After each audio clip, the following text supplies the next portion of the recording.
आज हम class BSc BEd part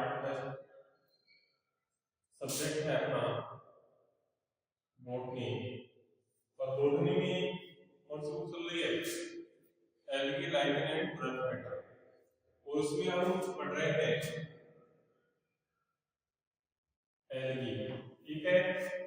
और एल्गी के अंदर भी हम कौन सा रिप्रोडक्शन पढ़ रहे हैं? एल्गी में हम पढ़ रहे हैं रिप्रोडक्शन, ठीक है। और रिप्रोडक्शन में कौन सा पढ़ रहे हैं? वेजिटेटिव रिप्रोडक्शन, ठीक है। एल्गी एल्गी के अंदर रिप्रोडक्शन पढ़ रहे हैं। रिप्रोडक्शन में हम कायिक जनन पढ़ रहे हैं, ठीक है। और कायिक जनन में कुछ विधियां आपको बता दी थी। आज हम बात करेंगे अपस्थानिक शाखाएं।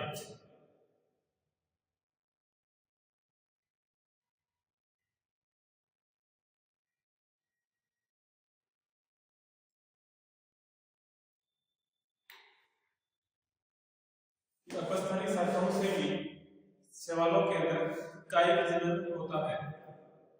यानी कुछ शैवालों के सुकाय में, कुछ शैवालों में उनके सुकाय से कुछ शाखाएं निकलती हैं। क्या कहते हैं? कुछ शाखाएं निकलती हैं जो अलग होकर के और नया पादप सुकाय बनाती है। क्या बनाती है? यानी जो शैवाल सुकाय होता है,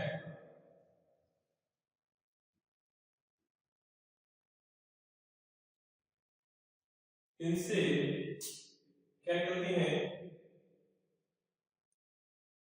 कुछ शाखाएं निकलती हैं जो अलग होकर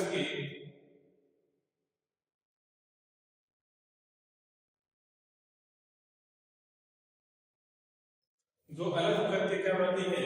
नया सुकाय बनाती है। क्या बनाती है?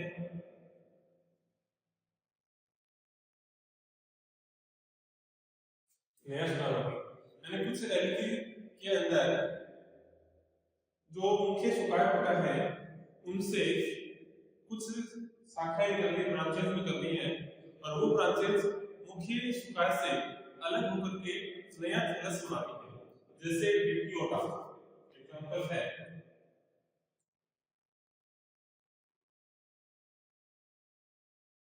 डिप्टियोटा एग्जांपल में क्या है? डिप्टियोटा, ठीक है। इसके बाद में नेक्स्ट विधि आती है अपनी एमाइलम तारे।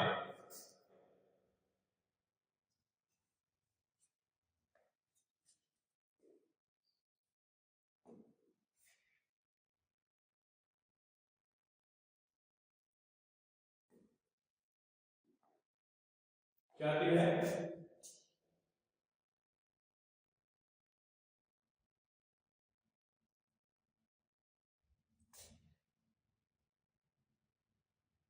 एमाइलम तारे, ठीक है।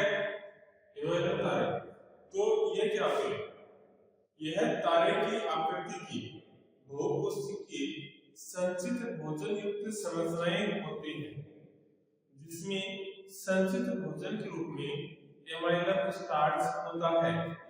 यह अक्ष के आधारीय भाग की पर्वत संधियों पर बनती है। क्या बनती है? अक्ष के आधारीय भाग की पर्वत संधियों पर बनती हैं, जो सुकाय से अलग होकर के और नया सुकाय बनाती है।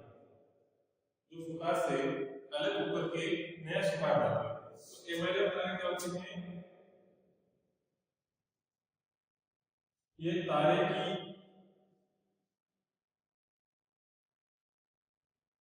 आकृति जैसे होती है। होती क्या है? बहुकोशिकीय।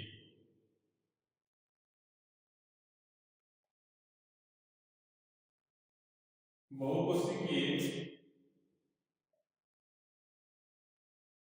संचित भोजन युक्त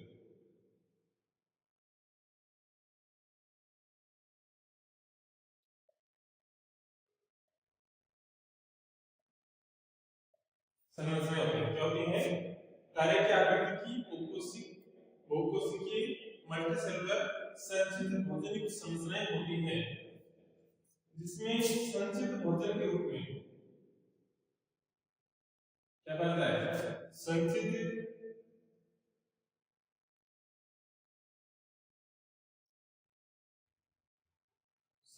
भोजन के रूप में क्या पाया जाता है?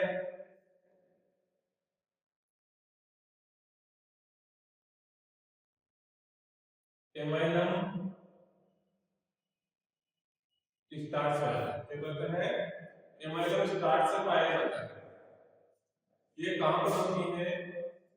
यह अक्ष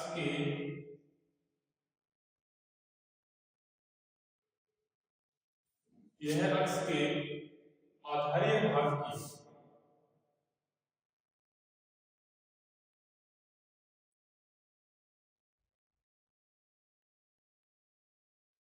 भाग की पूर्व संधियों पर बनती है। कहां पर बनती है?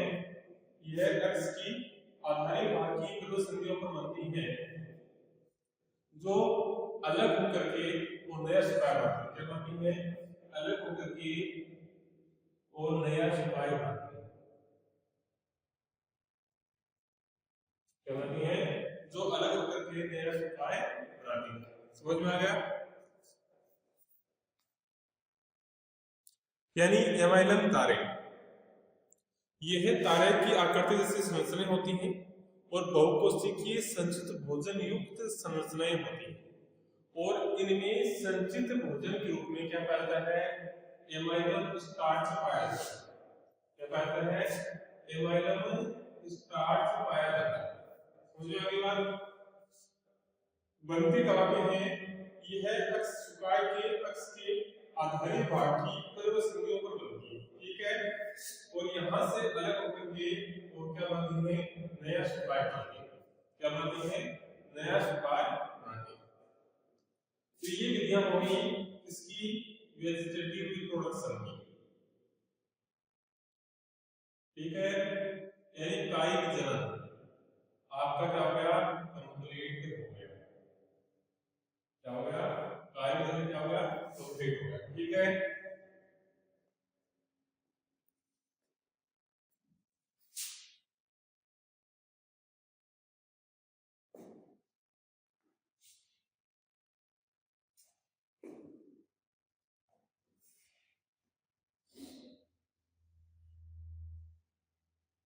अब हम पढ़ते हैं एसेक्सुअल रिप्रोडक्शन।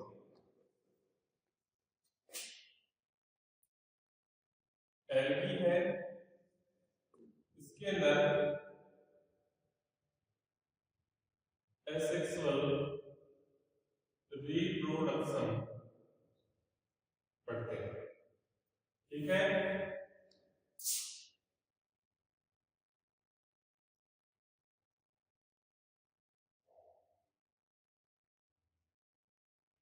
एलैंगिक जनन क्या पढ़ेंगे? एसेक्सुअल रिप्रोडक्शन या एलैंगिक जनन। तो शैवाल होते हैं, शैवालों के अंदर यह एक प्रचलित प्रजनन विधि है। क्या है? प्रचलित प्रजनन विधि है, जो वातावरण की जो वातावरण में पोषण की अधिकता, ताप व प्रकाश की अनुकूल परिस्थितियों में संपन्न होती है। तो समझिए यह एक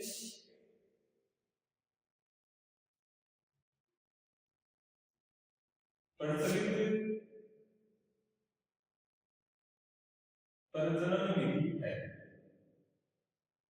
यह एक प्रचलित प्रजनन विधि है और संपन्न कब होती है? वातावरण में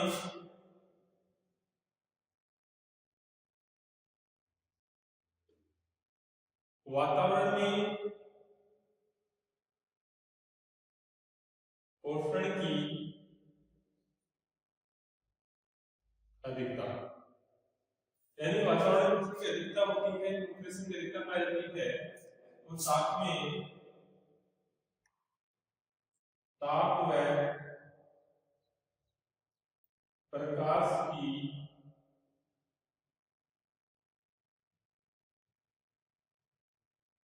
अनुकूल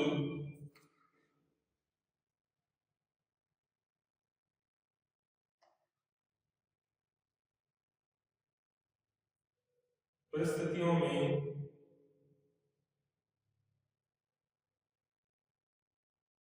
संपन्न होती है। यानी वातावरण में उष्णता जब टेम्परेचर अनुकूल हो, लाइट अनुकूल हो, तो ऐसी परिस्थितियां होती हैं उनमें एल्गी के अंदर एसेक्सुअल रिप्रोडक्शन होता है। क्या होता है? एसेक्सुअल रिप्रोडक्शन होता है। ठीक है, अब ये एसेक्सुअल रिप्रोडक्शन किनके द्वारा होता है? किनके द्वारा होता है? एसेक्सुअल रिप्रोडक्शन एल्गी के अंदर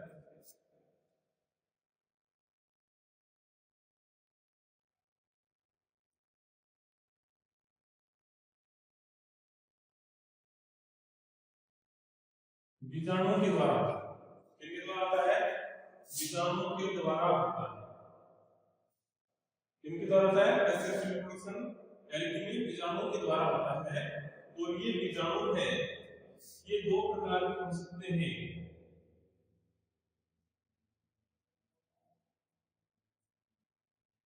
गतिशील बीजाणु भी हो सकते हैं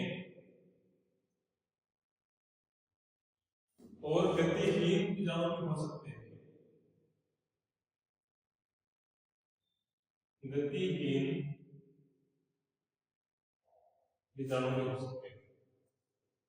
बात समझ में आ गई कि वातावरण में उष्णता, ताप और प्रकाश के अनुकूल परिस्थितियों में संपन्न होता है एसेक्सुअल रिप्रोडक्शन, और ये बीजाणु के द्वारा होता है। बीजाणु गतिशील भी हो सकते हैं और गतिहीन भी हो सकते हैं। समझ में आ गया? अब हम पढ़ेंगे कि बीजाणु निम्न प्रकार के होते हैं। अलग अलग प्रकार के बीजाणु पढ़ेंगे। क्या पढ़ेंगे? अलग अलग प्रकार के बीजाणु पढ़ेंगे।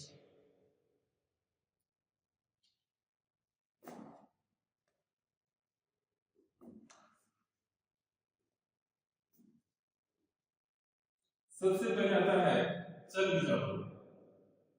कौन सा आता है? चल बीजाणु आता है। कौन सा आता है? अजय कुमार मैडम, चल बीजाणु आता है। सबसे पहले हम पढ़ने जा रहे हैं चल बीजाणु। क्या पढ़ने जा रहे हैं? चल बीजाणु जा रहे हैं। तो चल बीजाणु क्या होता है कि यह अनुकूल परिस्थितियों में बनने वाली सर्वाधिक प्रचलित अलैंगिक प्रजनन की संरचना है। क्या है? अनुकूल परिस्थितियों में निर्मित होने वाली यह सर्वाधिक प्रचलित अलैंगिक प्रजनन संरचना है। चल बीजाणु मातृ शुक्राणु की पुरानी कोशिकाओं में बनते हैं। क्या बनते हैं? पुरानी कोशिकाएं। चल बीजाणु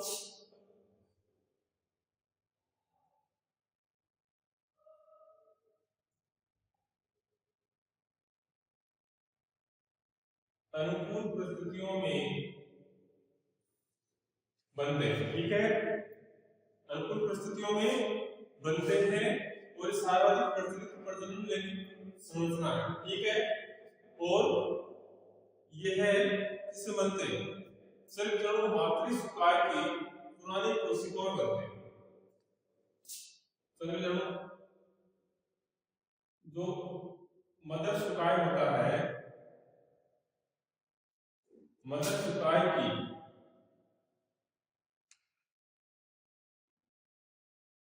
पुरानी सेल्स में बनते हैं। ठीक है, क्या बनते हैं? मातृ शुक्राणु की, चल बीजाणु क्या बनते हैं? मातृ शुक्राणु की पुरानी कोशिकाओं में बनते हैं। क्लियर? इसके बाद में प्रत्येक चल बीजाणु में क्या क्या रहता है?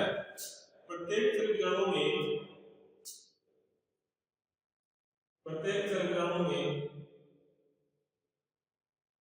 केंद्रक होता है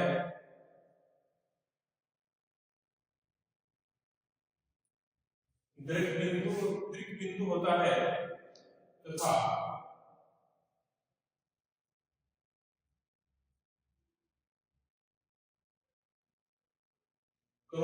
क्रोमेटोफोर पाया जाता है। क्या होता है? प्रत्येक संरचनाओं में केंद्रक के बिंदु तक क्रोमेटोफोर पाया जाता है। बीजाणु धनी में सभी बीजाणुओं की संख्या एक या अधिक हो सकती है। बीजाणु धनी में सभी बीजाणुओं की संख्या हो सकती है, एक या अधिक हो सकती है। जो बीजाणु धनी होती है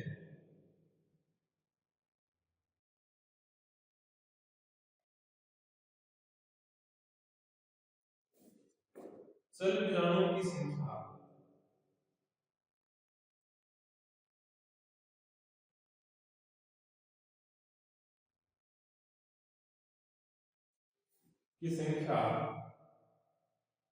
एक भी हो सकती है या अधिक भी हो सकती है। यानी सभी बीजाणु संख्या क्या हो सकती है? एक भी हो सकती है और अधिक भी हो सकती है। समझ में आ रहा है? यानी बीजाणु धनी में सभी बीजाणु संख्या एक भी हो सकती है, यानी बीजाणु धनी में सभी बीजाणु संख्या एक या एक से अधिक भी हो सकते हैं। ठीक है। और इनके ऊपर दूसरी बात क्या है कि इनके ऊपर फ्लैजिला या कसाभिकाएं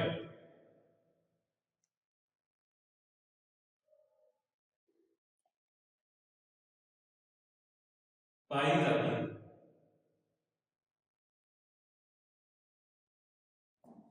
क्या कहते हैं? फ्लैजिला कसाभिकाएं पाई जाती है। तो फिर से देखिए सभी बीजाणु यानी सभी बीजाणु अनुकूल परिस्थितियों में बनने वाली अलैंगिक प्रजनन संरचनाएं होती हैं जो मातृ सुकाय की पुरानी कोशिकाओं में बनते हैं। ठीक है। प्रत्येक संरचनाओं में केंद्रक होता है, दीर्घ बिंदु होता है, क्रोमेटोफोर पाया जाता है। ठीक है। बीजाणु धनी में संरचनाओं की संख्या एक या अधिक होती है। क्या होती है? एक या अधिक होती है। और संरचनाओं के ऊपर फ्लैजिला या कसाभिकाएं प्रेजेंट होती है। क्या होती है? कसाभिका फ्लैजिला पाई जाती है। ये हो गया आपका पहला बीजाणु सेल बीजाणु के रूप में। इसके बाद में हम दूसरा पढ़ेंगे एचल बीजाणु। दूसरा आता है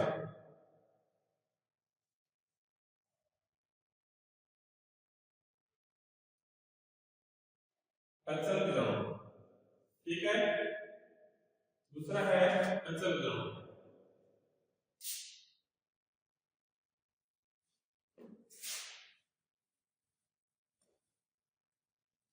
इनकी क्या विशेषताएं होती हैं एचल बीजाणु की?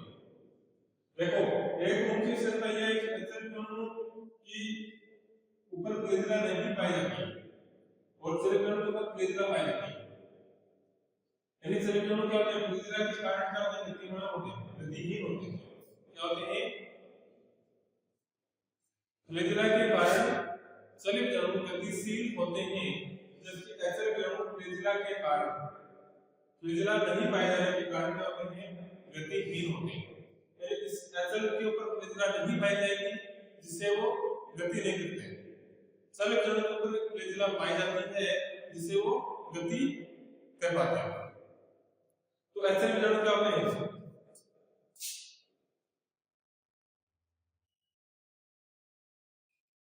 गतिहीन होते हैं। क्या होते हैं? गतिहीन होते हैं और गोल होते हैं और जननक्षम संरचनाएं होती हैं। ऐसे क्या होते हैं? गतिहीन, गोल और जननक्षम संरचनाएं होती हैं।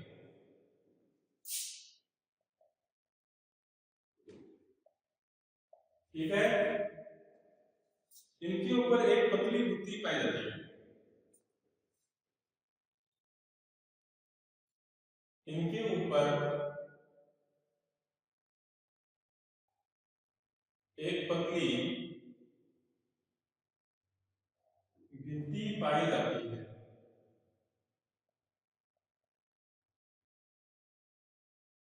बनती है, इनके ऊपर एक पतली भित्ति पाई जाती है और साथ में इनके ऊपर जो फ्लैजिला होती है क्या होती है? एब्सेंट होती है। फिलेजिला क्या होती है? अपसेंट होती है। फिलेजिला अपसेंट होती है। जैसे सॉरी पीछे जो आपने चैप्टर पढ़ा था उसका एग्जांपल क्या है? चैप्टर का एग्जांपल है यूलोथ्रिक्स। क्या है? चैप्टर का एग्जांपल है यूलोथ्रिक्स। पीछे बोल गए थे, देख लेना, ठीक है। और एचएल का एग्जांपल है प्रोटोसाइक्लोन।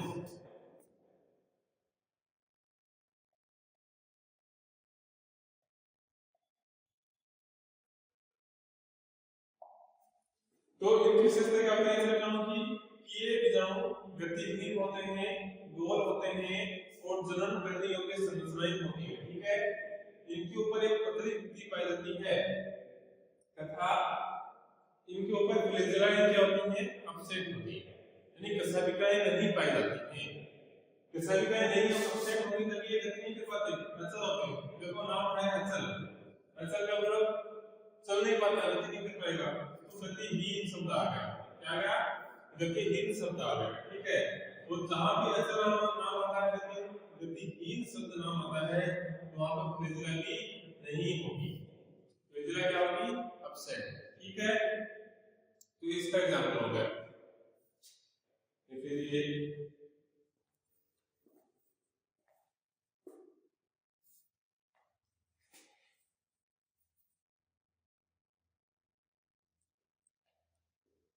इसके बाद में अब आता है दूसरा जलकाप बीजाणु। तीसरा है जलकाप बीजाणु।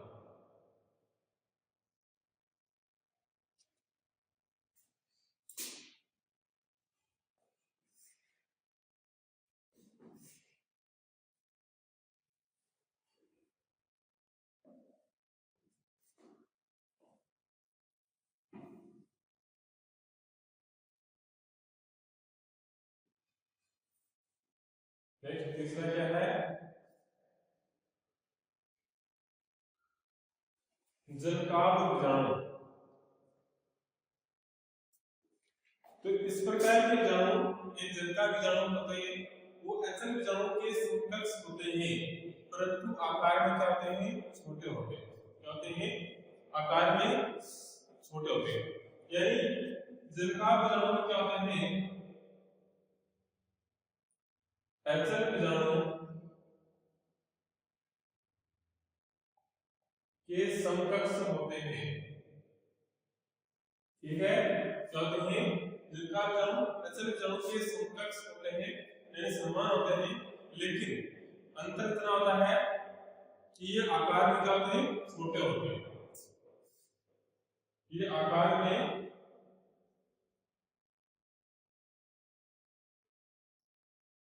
छोटे होते हैं, यानी एचएल बीजाणु के समकक्ष होते हैं, लेकिन एचएल बीजाणु की तुलना में आकार में क्या होते हैं? छोटे होते हैं। भाई ये आकार क्या होते हैं? छोटे। इनकी तुलना में क्या होंगे? आकार में छोटे होते हैं। कौन? जलका बीजाणु। कौन होते हैं? जलका बीजाणु। जैसे वॉलबॉक्स एग्जांपल में आएगा,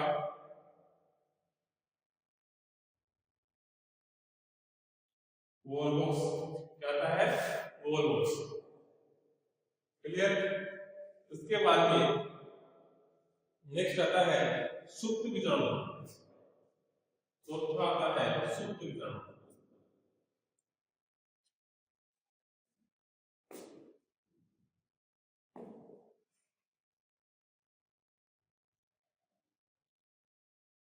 समझ में आ रहा है? देखो समझ में आ रहा है?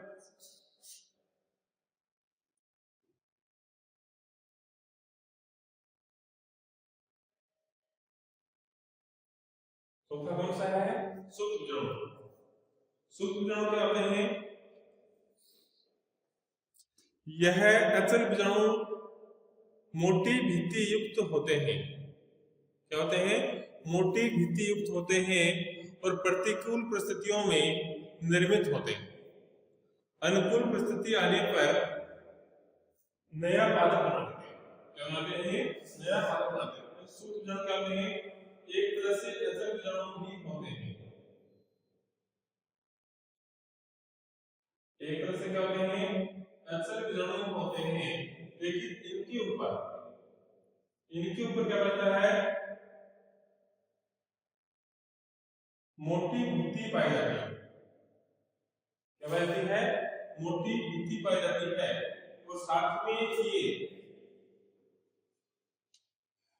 प्रतिकूल परिस्थितियों में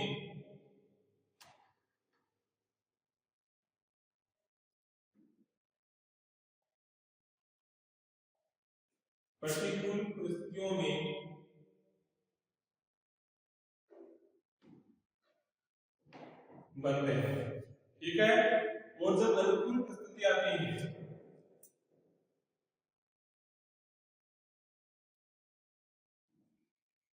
अनुकूल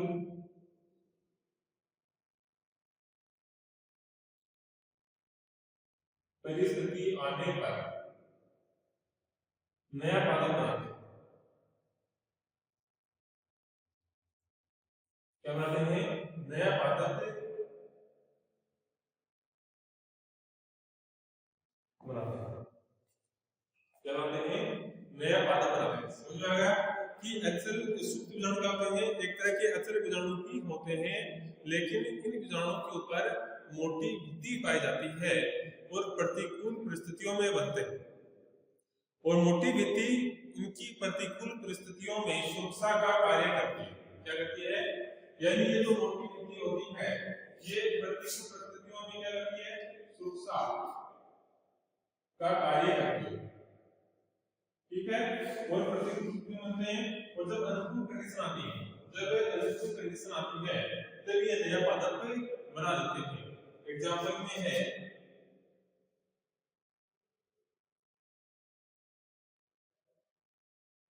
वाउचेरिया। क्या है, एग्जांपल में है वाउचेरिया। समझ में आ गया, एग्जांपल में आता है आपका वाउचेरिया।